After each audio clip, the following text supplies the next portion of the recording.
Buen día, compañeros. Hoy veremos insuficiencia renal crónica, conformado el equipo por Jiménez Cruz Delfina, Jiménez Jacinto Liliana, Sánchez Ibarra Leslie.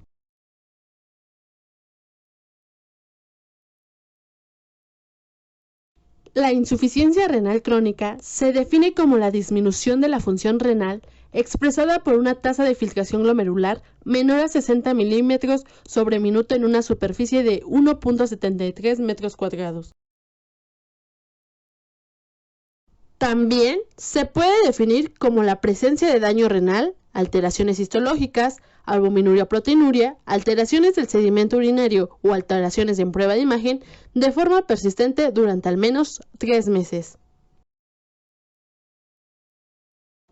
La tasa de filtración glomerular es el volumen de fluido filtrado por unidad de tiempo desde los capilares glomerulares renales hacia el interior de la cápsula de Bowman. Normalmente se mide en milímetros por minuto y esta es utilizada en la clasificación de los estadios de la enfermedad renal crónica según las guías Kedoki. Del 6 al 7% padece algún estadio de insuficiencia renal crónica. Es la causa de muerte de 850,000 pacientes cada año. Se encuentra en la 12ª causa de muerte y hay 126 casos por millón de población, siendo más incidente y prevalente en mayores de 65 años. Es la principal causa de insuficiencia renal en fase terminal es diabetes mellitus 2. En México hay más de 128,000 pacientes con insuficiencia renal crónica y el 50% tiene la oportunidad de ser atendido en el sector salud. 64,000 no son atendidos adecuadamente. La tasa de crecimiento en los últimos 10 años es de aproximadamente 11% anual. Diversos estudios nos hablan que nefropatía diabética es la causa más frecuente, con un 40.6%, seguida por nefroesclerosis hipertensiva vascular. En México, estas estadísticas son muy similares, pero cambia que hipertensión arterial sistémica se encuentra en la segunda posición, con el 19%. La identificación de factores de susceptibilidad y de inicio es importante para reconocer a las personas con mayor riesgo de desarrollar enfermedad renal crónica, mientras que la identificación de factores de progresión es útil para definir qué personas con enfermedad renal crónica tienen mayores riesgos de progresar hasta las etapas finales de la enfermedad. Es importante mencionar los factores terminales, ya que estos incrementan la morbimortalidad en falla renal avanzada. Estos son la hipoalbuminemia, anemia, referencia tardía al nefrólogo, hiporfosfemia y baja dosis de diálisis. En cuanto a la clínica, podemos encontrar una coloración característica que es cetrina. Esto es causado por anemia y retención de urocromos. Muy frecuentemente los pacientes refieren prurito secundario a la hormona paratiroidea y calcificaciones subcutáneas, y cuando las cifras de urea son muy altas se pueden ver la escarcha urémica, polvo fino resultante tras la evaporación de un sudor con alta urea. En cuanto al sistema nervioso y locomotor, podemos encontrar insomnio, asterexis, piernas inquietas, debilidad y cefalea. La clínica en el sistema digestivo es característico el mal sabor de boca y el fetor urémico, mal olor secundario de la degradación de la urea en saliva, así como anorexia, alteraciones urémicas que mejoran con hemodiálisis, las náuseas y los vómitos. Se ha observado que existe mejor tendencia a úlcera péptica y el sangrado digestivo. En cuanto al sistema cardiorrespiratorio, es la causa de muerte más frecuente. Y esta podemos encontrar la disnea, edemas, hipertensión arterial, dolor precordial, pericarditis urémica, isquemia arterial periférica y aterosclerosis. El sistema osteoarticular se verá afectado. Esto es a causa de las anormalidades del calcio, fósforo y hormona paratiroidea, factor de crecimiento fibroblástico y vitamina D. Por lo tanto, vamos a tener alteraciones en el esqueleto, calcificaciones cardiovasculares y otros tejidos. Por lo tanto, vamos a también encontrar osteodistrofia, calcificaciones, alteraciones del crecimiento, fracturas patológicas. En el sistema endocrino vamos a tener varias alteraciones hormonales, como la del crecimiento, que la uremia impide la correcta utilización de esta hormona, lo que en niños condiciona un enlentecimiento del crecimiento y disminución de la talla. En las hormonas sexuales va a haber alteraciones que producen irregularidades menstruales, esterilidad por amenorrea y disfunción eréctil. Alteraciones tiroideas disminuyen la conversión periférica de T4 a T3. Por lo tanto, observaremos alteraciones de laboratorio. Iniciaremos con hematología y metabolismo, en la cual se verá anemia normocítica, normocrómica, déficit de eritropoyetina, déficit de hierro, tiempo de hemorragia alargado, alteraciones de agregación plaquetaria, alteraciones lipídicas, intolerancia a la glucosa. En cuanto a los productos del metabolismo proteico, podemos encontrar la creatinina aumentada cuando la función renal disminuye un 50%, pero la creatinina y urea también están relacionadas con la dieta, el metabolismo proteico y diuresis. En cuanto a los laboratorios de iones, podemos encontrar que el potasio se puede encontrar normal hasta fases avanzadas de la insuficiencia renal crónica e influido por la acidosis. Puede existir hipocalcemia o normocalcemia, hiporfosforemia o hipomagnesemia. En el análisis de orina es frecuente encontrar poliuria u oliguria, pero esto va a depender de la etiología. Isostenuria, que es la baja densidad de orina, proteinuria variable o sedimento variable. La clínica también se puede dividir de acuerdo al estadio. En el estadio 1 y 2 se pueden encontrar incluso asintomáticos. La filtración de glomerular es mayor al 70%. Puede ser secundaria a nefrectomía y existe nefropatía incipiente con la elevación del nitrógeno ureico del 6 al 12 y una creatinina de 0.8 a 1.6. En el estadio 3 puede encontrarse el potasio, el fosfato y el sodio en balance, nicturia, anemia y pérdida de peso. En cuanto a la clínica de estadio 4, vamos a encontrar que el nitrógeno y la creatinina incrementan progresivamente, retención de fosfato, disminuye calcio sérico, diuresis osmótica, hiponatremia, anemia marcada, hipertensión de difícil control. En el estadio 5 es probable encontrar síndrome urémico, aumento de azuados, vómito y náuseas intensas, pérdida de peso, atrofia muscular y caquexia. En cuanto avanza la enfermedad, van a existir complicaciones como la acumulación de productos nitrogenados, acidosis, retención, pérdida de sodio, defectos de la concentración urinaria, hipercalcemia, osteodistrofia renal, retraso en el crecimiento, anemia, tendencia a la hemorragia, infección, síntomas neurológicos, síntomas gastrointestinales, hipertensión, cardiomapatía, intolerancia a la glucosa. En la mayoría de pacientes solamente se realizan dos pruebas sencillas para el diagnóstico, la prueba de orina para la detección de proteinuria y el análisis de sangre para estimar la tasa de filtración glomerular.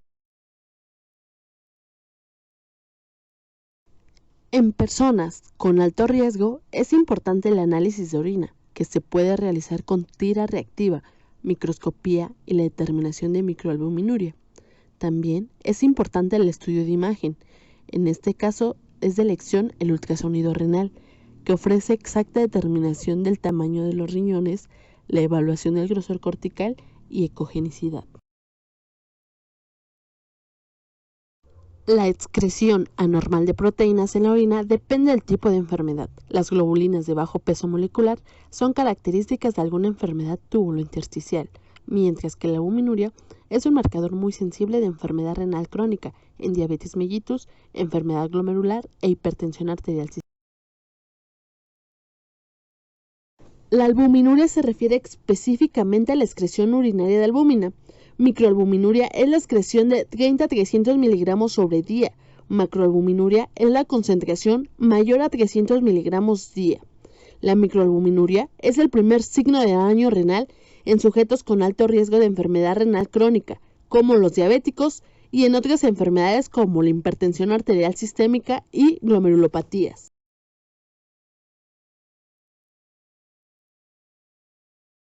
En la práctica clínica, la tasa de filtración glomerular es estimada por el aclaramiento de creatinina, directamente proporcional a la generación de creatinina muscular, inversamente proporcional a la concentración de la creatinina sérica. Métodos para la estimación de la tasa de filtración glomerular. El aclaramiento de creatinina es calculado por la siguiente ecuación: creatinina en orina por volumen de orina en mililitros entre creatinina sérica por 1.440. Teniendo en cuenta que el aclaramiento de creatinina de 25 miligramos sobre kilogramo para jóvenes y personas sanas, aclaramiento de creatinina de 15 a 20 para las personas sanas de mediana edad y aclaramiento de creatinina de 10 miligramos para personas mayores y enfermos crónicos. La fórmula más utilizada es la de Cockcroft-Gault, que permite una predicción rápida y sencilla del aclaramiento de creatinina antes y durante el tratamiento farmacológico, sin la necesidad de recoger orina durante 24 horas. La creatinina sérica es hasta el momento la forma más utilizada de estimación de la función renal.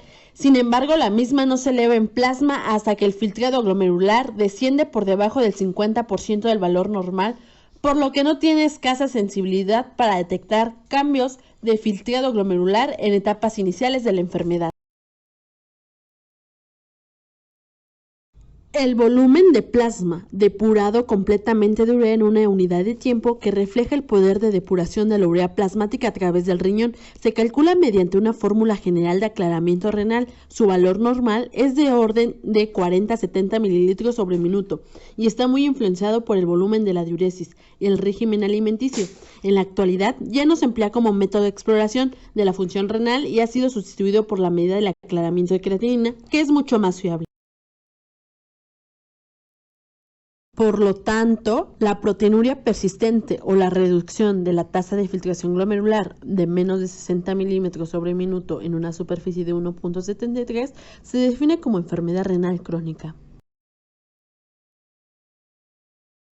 La recolección de orina de 24 horas es el estándar de oro para medir proteinuria, pero debe de ajustarse a la concentración de creatinina urinaria, relaciones proteinuria-creatinuria o albuminuria-creatinuria, debido a la variabilidad existente, por ejemplo, las alteraciones del estado de hidratación, uso de diuréticos, diuresis osmótica. El tratamiento tiene varios objetivos, pero esto va a depender del estadio en que se encuentre. En el estadio 1 es la identificación temprana y manejo de la enfermedad renal crónica y sus complicaciones. Estadio 2, frena la progresión. Estadio 3, manejo de las condiciones de comorbilidad. Estadio 4, facilitar la transición de la terapia de reemplazo. La hipertensión arterial sistémica es uno de los principales factores de riesgo cardiovascular y daño a órganos blancos, especialmente el riñón. Los objetivos de la terapia antihipertensiva en la enfermedad renal crónica son disminuir la tensión arterial, retardar la progresión del daño renal, reducir el riesgo cardiovascular y establecer un plan de acción adecuado al estadio. La meta de tratamiento es una tensión arterial de menos 130 a 80. La terapia antihipertensiva incluye medidas farmacológicas y no farmacológicas, y ambas deben iniciarse simultáneamente. Mientras que si la proteinuria es mayor a 1 gramo en 24 horas, se sugiere tratar hasta cifras de menos 125 a 75 milímetros de mercurio. YECAS y ARAS tienen efectos más favorables que otros antihipertensivos sobre la progresión de la enfermedad renal crónica en diabéticos y no diabéticos. Los diuréticos son útiles en la mayoría de pacientes con enfermedad renal crónica, ya que reducen el volumen extracelular, la tensión arterial y el riesgo de SB y potencian el efecto de YECAS y ARAS. Mientras que los diuréticos de ASA generalmente se recomiendan en pacientes con una tasa de filtración glomerular menor a 30 milímetros sobre minuto, mientras que los diuréticos tiazídicos pueden usarse en pacientes con tasa de filtración glomerular mayor a 30 milímetros sobre minuto. La restricción moderada de 0.8 gramos sobre kilogramo de peso de proteínas puede ser útil en pacientes proteinúricos en estadio 1 a 3 de enfermedad renal crónica para ayudar a reducir la proteinuria, y aunque la evidencia no es completamente clara en humanos, podría recomendarse para ayudar a reducir la progresión de la enfermedad renal. La anemia es la complicación más común de la enfermedad renal crónica y es el predictor de complicaciones y muertes cardiovasculares. Su tratamiento, eritropoyetina de 25 a 50 unidades sobre kilogramo en semana. Esta se puede dividir entre 2 o 3 aplicaciones. Su objetivo es que el hematocrito sea de un 30 a 36%, la hemoglobina de 11 a 12 y una dosis puede ser de 200 unidades kilogramo 3 veces por semana como máximo. El manejo de dislipidemias es fundamental, ya que se asocia al deterioro de la función renal y progresión hacia la falla renal terminal y puede presentarse desde el inicio de la enfermedad renal crónica, pero en general es más frecuente cuando la tasa de filtración glomerular es menos de 50 mililitros sobre minuto. El tratamiento, las estatinas, ya que reduce el colesterol LDL y triglicéridos y aumenta el colesterol HDL. También se pueden utilizar los fibratos, aunque estos se deben de reducir, puesto que excretan hasta el 70% por el riñón, por lo que la enfermedad renal crónica se deben ajustar a la dosis o no deben utilizarse, excepto gemfibrosil, que se ha visto que si hacen hay una combinación entre fibratos y estatinas puede producir malos resultados como miopatías o rhabdomiólisis. El manejo del ácido úrico es importante, ya que este predice el desarrollo de enfermedad renal crónica y es un marcador de riesgo cardiovascular. El tratamiento al allopurinol. También es importante limitar el consumo de alimentos ricos en purinas, no tomar bebidas alcohólicas, ingerir una abundante cantidad de líquidos a lo largo del día, consumir carne magra y pescado blanco. La deficiencia de vitamina D se asocia con la enfermedad cardiovascular que constituye la principal causa de mortalidad en los pacientes con hemodiálisis. La diabetes mellitus tipo 2 es la primera causa de insuficiencia renal crónica terminal en el mundo y en México. Es responsable del 55% de los casos. La metformina es una biguanida que se usa como terapia de primera línea en sujetos obesos y no obesos con diabetes mellitus tipo 2. Estos son utilizados en los estadios 1 y 2 de enfermedad renal crónica que tengan buena función renal estable durante al menos 3 meses antes, y se puede continuar en estadio 3 si la función renal es estable. También la insulina es utilizada, pero en estadios 3 a 5, y este esquema se debe ajustar al 50% en estadios más avanzados. La nefroprotección es una estrategia múltiple que incluye medidas farmacológicas y no farmacológicas para interrumpir o revertir la progresión del daño renal. Tales medidas incluyen uso de antihipertensivos, control de glucosa en diabéticos y polipemiantes, restricción de sal y proteínas en la dieta, eliminación del tabaquismo y nefrotóxicos, y control de peso. La aspirina también es aplicada a dosis bajas, 100 miligramos día. Debe considerarse en todos los pacientes con enfermedad renal crónica, estadio 1 a 3 con riesgo cardiovascular. El tratamiento se puede dividir en dos. En tratamiento conservador, que es el manejo médico que puede ofrecerse a pacientes desde los estadios tempranos, con el objetivo de evitar las complicaciones asociadas a la pérdida de la tasa de filtración glomerular, o complejos, que ya se ocupa en estadios más avanzados. Esto puede ser diálisis, hemodiálisis, trasplante renal y plasmaféresis. La diálisis peritoneal permite el intercambio de solutos por difusión entre la sangre rica en toxinas urémicas y el líquido de diálisis, rico en bicarbonato y calcio, pero utilizando como membrana semipermeable una barrera natural, el peritoneo, y va a contar con indicaciones, ya sea agudas o crónicas, como se muestran en el siguiente esquema. La plasmaféresis se trata de una técnica distinta a la diálisis que consiste en hacer pasar a la sangre por un filtro que recambia el plasma, eliminando de la sangre autoanticuerpos inmunocomplejos, mediadores inflamatorios o restituyendo factores plasmáticos. Evidentemente, las indicaciones van a ser enfermedades inmunológicas y en contraindicaciones infección activa, hemorragia activa, enfermedad cardiovascular grave y antecedentes de reacciones alérgicas. El trasplante renal permite volver a una función renal normal con sus 4 funciones, por lo que aporta una mejor calidad de vida.